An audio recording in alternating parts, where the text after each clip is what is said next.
wrapping season 2 of Villains of Valley View. You excited? Yeah, I'm so excited. I can't wait for people to see it. Straight from my house. Yeah, I'm really proud of this season. And where we last left Amy, she was maybe going to get a little bit more responsibility leading, all villains after everything she's been through season 1. Is that a struggle for her?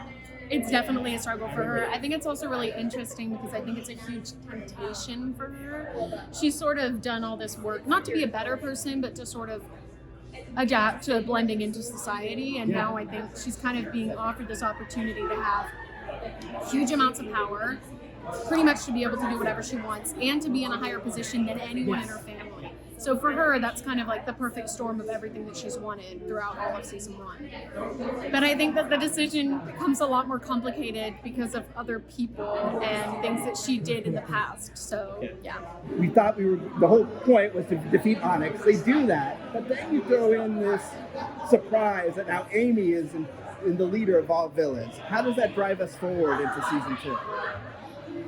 Amy is sort of tortured about taking the role because she knows she can't leave her family to do it, but at the same time, it's the piece of her life that she's always wanted to get back to. So I think the premiere episode will feature that a lot. Her inner struggle of to get what she wants but keep what she loves. And ultimately, she makes a decision, and that will drive the rest of the season.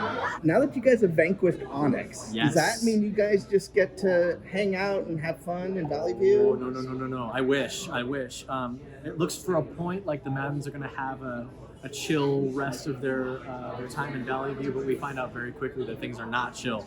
The consequences of defeating Onyx are going to catch up to them very quickly, and of course the Maddens are going to have to adapt like we always do.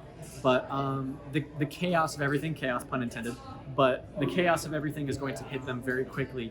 And what could have been a very calm couple of months after defeating Onyx is nothing but craziness, and more drama is unveiled as we continue this story. Colby's just getting in terms of his powers.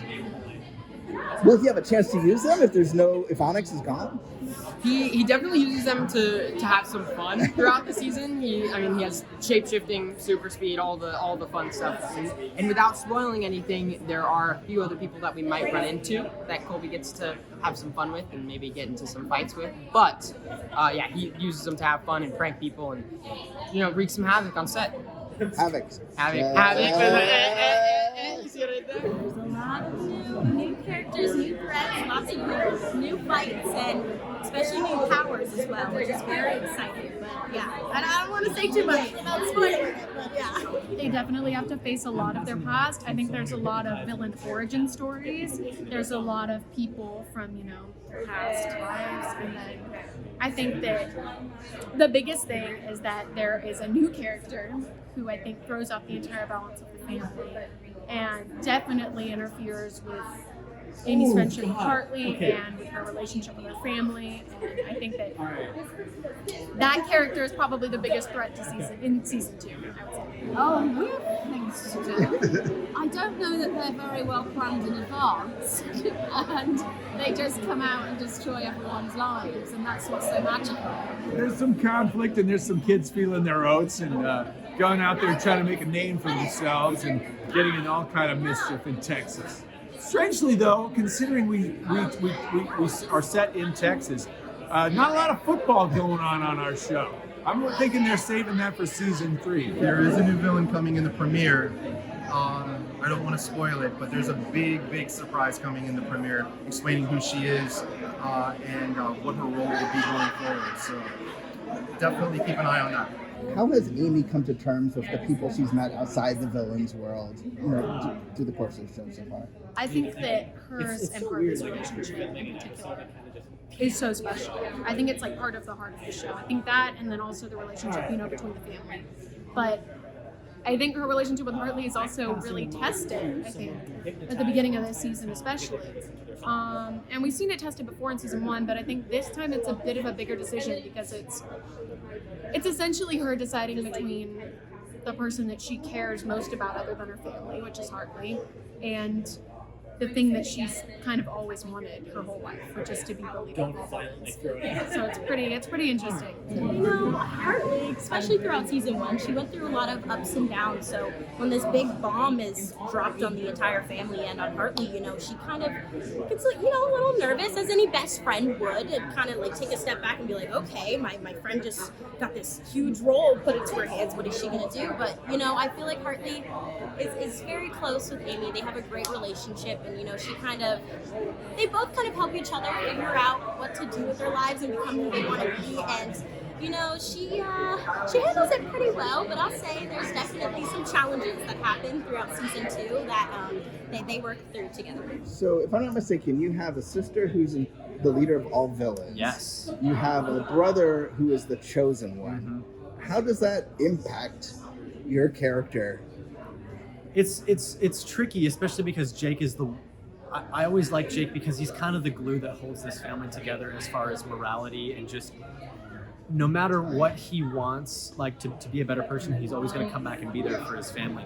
So his job, and what I love Jake about so much for season 2, is that he's focused on being the best brother that he can be for them, and always being someone that they can come to when things get crazy or things get hard. And of course, being a villain family, that happens all the time.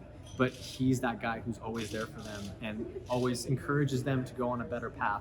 But even if they don't and they still stick to their villain ways, he's still going to do what he can to help them out. You're the chosen one. Something like that. Will sound like that. Is it hard for your character not to get that to their head? I think I brag about it a good amount this season. It's kind of a running joke with my family and the friends of the show. I'm always talking about how, I'm the chosen one, and cracking a bunch of jokes and talking about how many powers I have. But I think for the most part, Colby stays kind of humble, but he lets loose every once in a while. And now that Colby's fully come into his multitude of powers, does he get into the action a little bit more in season 2? For the most part, yeah. There's some playful fights, and for the most part, there's not too much that goes on, but there are some fun little fight sequences that the fans will see. Your character causes trouble for supervillains. Like you have, that must be a very powerful role for you to play. Yeah, it's so interesting because I get to play this role where it's like at one point I'm like really mad at them and I hate them and da, and then at another point I'm like their best friend, and I'm like, it's so unique and it's so like different compared to everything else, and I just love it. Your character's very electric. Which I am, by the way. Yeah. It's so insane. Everyone kind of laughs about it on set, but I get so many electrical shocks. And when we're on set, we're about to do a take, and they call for final looks. When wardrobe, hair, and makeup go on, they know they have to hold out their arm, I go like that, and kind of ground myself so that they don't get insane shocks. So you're being typecast, is what you're telling me. Yeah. Do we see your character kind of get to become a little bit more like him? You mean like a caring nurturer? Yeah, exactly. I think it's ambitious. I think one of the things I worked on Jesse years ago, and one of the things I realized about a Disney show is the formula that works is that the kids have got to have the information that the grown-ups don't have all of. And one of the things I love about Vic is that he is a kid. I mean, he's genuinely a childlike character, and it just works. It just. So going into, there are episodes where he tries to comfort somebody after a loss or a heartbreak, yes. But I will always steer back into a sort of Jerry Lewis-like, childlike wonder. What we love about the family is that they're all different in their own way. They're all villains. They all work together to protect their secret, but at the same time, they're all trying to find their way through this new world.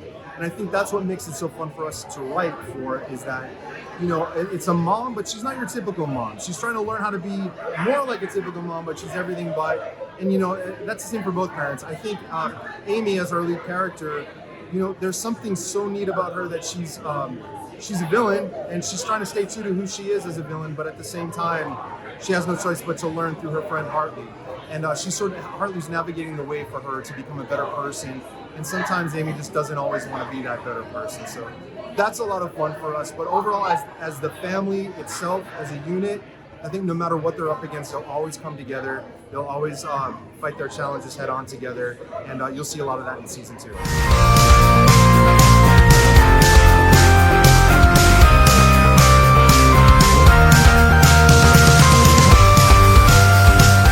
Speaking of family, which is the core of the show, you're here celebrating with your cast. How have you grown together as a cast over the I think we've grown so much. Like, our relationships with each other are so much stronger, I think, this season. I think season 1, it was great, but, everyone's figuring out where they stand, who they click with. And I think that this season, we all sort of developed a sense of, like, community and kind of like we all banded together to create something that we were all really passionate about. Because we all cared so much about this season. Like, I can say that all of us put like blood, sweat, and tears into this season, and I think it really comes through. I think on the other side of the camera, I think you can sense that the closeness is a lot more, and I think the relationship is going on. I think it's great. What's interesting is I'm a father in real life, and it's very easy to feel like they're my children. I'm equally proud of all of them, and I love watching their strengths grow and grow. It goes with anything in life, and especially in the show, it really shows that it doesn't matter as long as you have each other's back and you care about each other and you love each other and you're there to support each other. That's what family is. It's just being there to support the people you love and always having your back. And even off screen, we all feel like such a family, and I think that's something that people really can take from the show and hopefully apply in their own lives. If that makes sense. We all have our dressing rooms in the studio, and we all deck them out. And if you go in, you will go, that's Izzy, that's Katie, that's Jane. Bad Jake was a blast. I'm going to be completely honest. Watching those episodes back are some of my favorite episodes, simply because I was so used to playing this very, positive kind of boy next door Jake, and then to switch into Bad Jake was so fun because it went against every natural instinct I have for the character, and it was really freeing and just fun to try new things within the boundaries of that character, and it kind of gave me a glimpse of what his old life might have looked like before he was saved by Starling, before he wanted to become a better person. So it was a lot of fun, especially to play that in the same episode with regular Jake and Bad Jake. What's your relationship like? I mean, how do you like working with your scenes with her? I mean, oh my gosh, she's amazing. I mean, it's Patricia Belcher. She's been on Charlie, so many amazing films, but like she was my childhood, and being able to work with her. I mean, I look up to her so much. And she's definitely one of the big influences in my acting career, and being able to work with her is just, it's amazing. She's so sweet, and she's nothing like Celia. It's so funny to like work with her. She'll be like, oh no, you don't get to do that, and then the next second she's like, oh, totally don't worry. Like, so sweet, nicest person ever. But I feel blessed to be able to work with I almost fell out of my chair in Quatamania when she smiled, and I was like, what? No, she's amazing. It's funny to see because I'm so used to seeing her on screen with like that type of like sassy attitude, but then behind, like off screen, she's so sweet, so nice, and we're all really close, especially Patricia and Izzy as well. They're like this, so she's sweet. Yeah. If you had a different superpower, what would it be? What would you want to be? All of them. Well, I do like the super strength that Jake has. I like the invisibility. I would like to fly. I know that's almost the most obvious one, but I will say, I don't know if you ever meditate, but whenever I meditate, I imagine being around the planets and the universe and floating around, and I love it.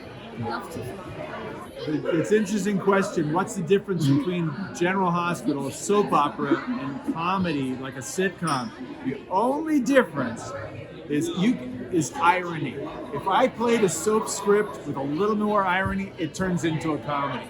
You commit to an absurd circumstance at work at General Hospital, but if you push it just a little bit into the ironic sphere, it becomes funny. Which has the more outrageous storyline? Which are the more outrageous storylines? General Hospital or Villains of Valley View? Well, in Villains of Valley View, Colby can turn into a coffee maker, so that's pretty outrageous.